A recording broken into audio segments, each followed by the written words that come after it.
All right, it's been a little while since I've done a kiln opening or a video of any kind. I've just had a lot going on. I've been working on kilns. One thing I wanted to note is I know in previous videos I may have indicated I've done some 5-hour glaze firings in this kiln.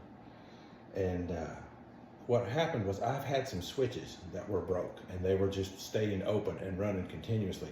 I've corrected that and I've rewired it now. And it actually runs like it should. It kicks on and it kicks off. My last glaze firing that I'm about to open took right at 9.5 hours. And I think that that probably helps with it just going a little bit slower and getting some of those impurities out instead of just screaming to the top so fast. So I just want to try to describe some of these glazes and what I've done with them, just to the best of my knowledge and remembrance. But what I have in here is just a lot of mugs and then a couple of other things. So I'm going to share those with you. And here we go. This is a little porcelain, as my wife calls it, a UFO vase that she wanted me to throw for her. And this is Coyote Really Red. And she left the inside bare, so we just have white porcelain. I have a little stamp, has a little alien kind of look on it. And she's wanting this for the house. So I wanted to show that. This is really red, about 3 coats. I love this Coyote glaze. It's just so stable. You can see how we ran all the way down. There's not a bit of movement on the edge here. That's where we wiped it away. And it sits right there. Really pretty. Now this is a mug that she also did and taped off. We have tourmaline on the top, Amaco tourmaline. And then I believe this is a Coyote glaze, lapis satin in this taped part. You can see that. And this is, I think it's a new one, or it's a new one to me that I've picked up. It's bluestone, and it's a matte glaze from Amaco. So this is tourmaline Amaco, lapis satin from Coyote, and bluestone from Amaco. Again, a really stable glaze. We didn't see any movement down here. Turned out really well. Really pretty mug. And that's 3 coats of each of those. This one here, I had a little bit of problem. I make these badged mugs, and as you can see, we got some wonky wobble there. That one will go in the bin. But this is Downpour from Amaco, which is a Celadon, and then seaweed over the top. We had 3 coats here, and that went all the way up. And then we put the seaweed on top of it. And you get some different colors there, real pretty mixes. But yeah. Sadly, we don't have a round mug anymore. We got a straight side here, so. Here's one that turned out real nice. This is our iron luster, and this is all buff stoneware clay. See if that was the same, buff stoneware. Yeah, this looks like it was probably a blend. But this is buff stoneware clay, inside and out with iron luster, and then oatmeal, cut pretty heavy on the top. And it gives you some really neat runs, little different colors. You pick up some blues in here. You can actually feel that edge right there. Those drips are just thick enough that you feel them. Feels good in the hand. You can feel all that dripping. Really nice. So I have mostly mugs here, I believe. My cone turned out really nice, just a dead 6, cone 6. And I'll have to scrape that off because I didn't have any kiln wash on it. All right, here we go. This is honeydew. I did the whole mug in 3 coats of honeydew. And then this is, if you watch my soup bowl video, I took textured turquoise, I took wasabi, And then I took some seaweed. You can see how that just ran down right in there. It's a little farm girl mug. And I get these beautiful drips and this blend of color.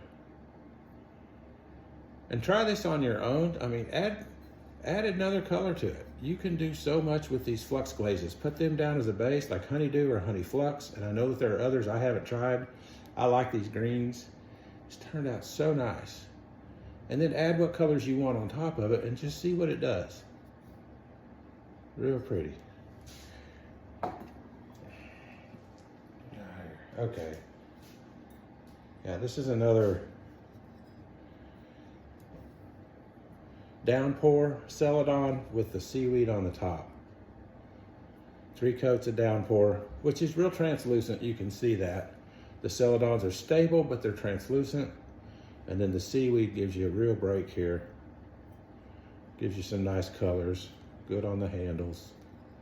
A little bit of run. You get some frosty colors in there. It's really nice.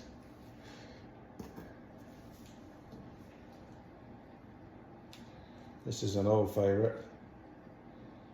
I'm trying to remember, this looks like I added something different to it. I think I did. I think I put a little Smoky Merlot in this one. This one was, it was Honey Flux, 2 or 3 coats of Honey Flux down.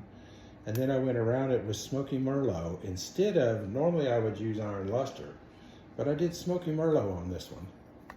And we've got some reds in here, but really picked up some blues. It feels a little bit, it's not extremely smooth. It's just got a little bit of a wrinkle feel to it. Turned out nice. As we say sometimes, I don't hate it, but it's a real neat mug. Honey Flux, 3 coats, Smoky Merlot in bands, and then covered all the way with Smoky Merlot.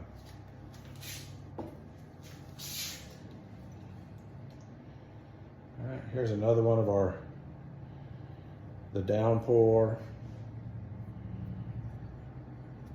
and seaweed. Like I say, 3 coats and then 3 or 4 coats over the top of it, right on the rim. It gives you a nice mug.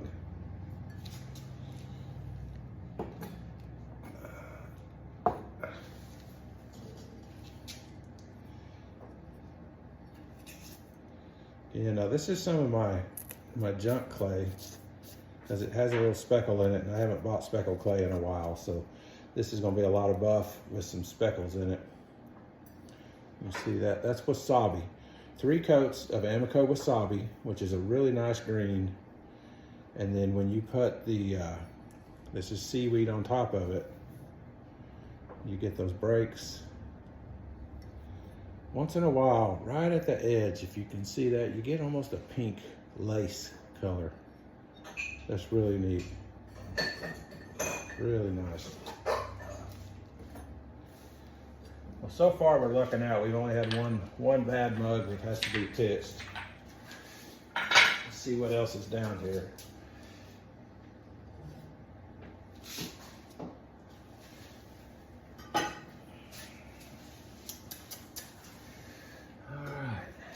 Obviously, y'all know I'm from Arkansas,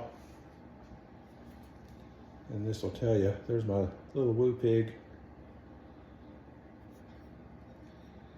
That's Coyote Really Red again, just like the vase.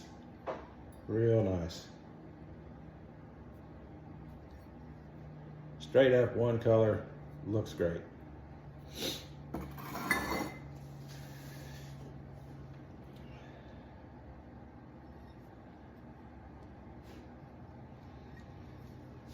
This one, I think I need a little help with this one. Looks like tourmaline on top, and then on the bottom was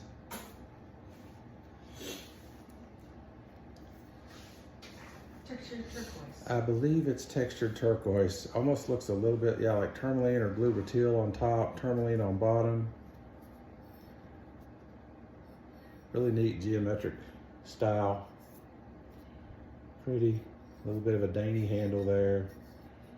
My little signature peace sign in the handle.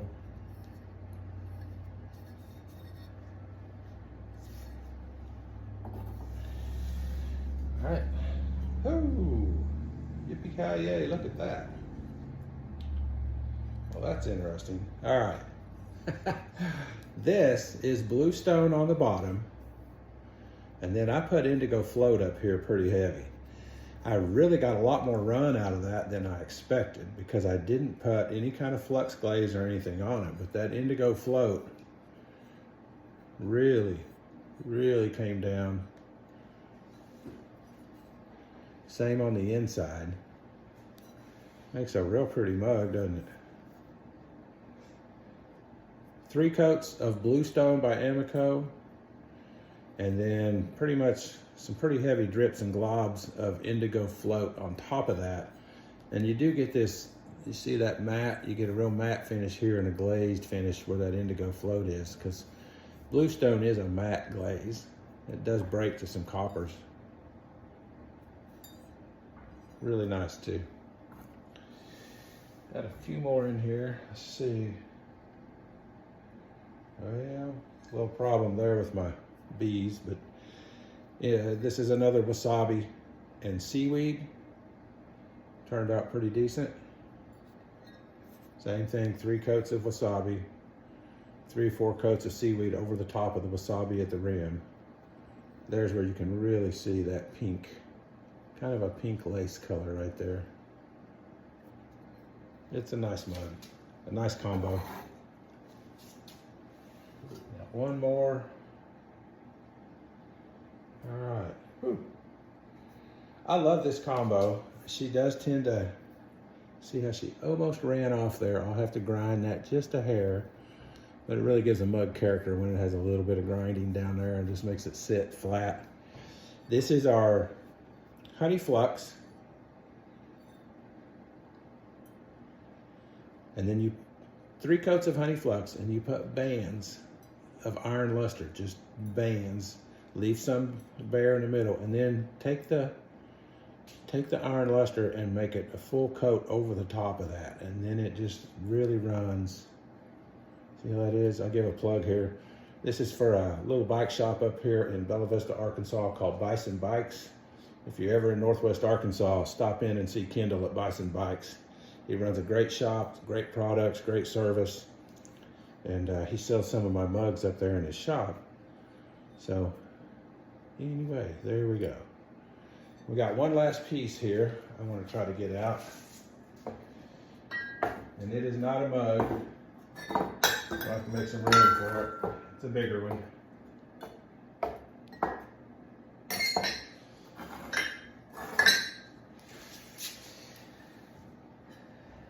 And it's this porcelain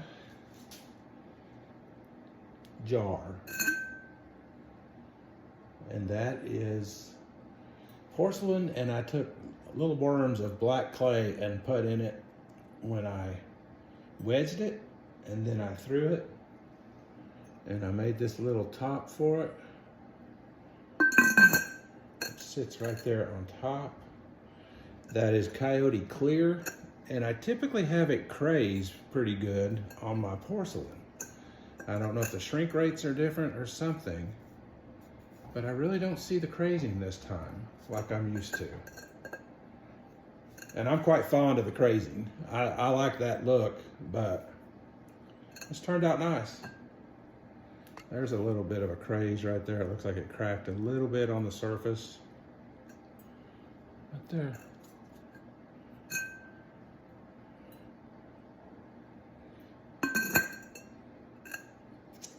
There we go. That's it for today. Thanks for watching. Please like and subscribe. I appreciate all of you. Have a great day. Enjoy your clay.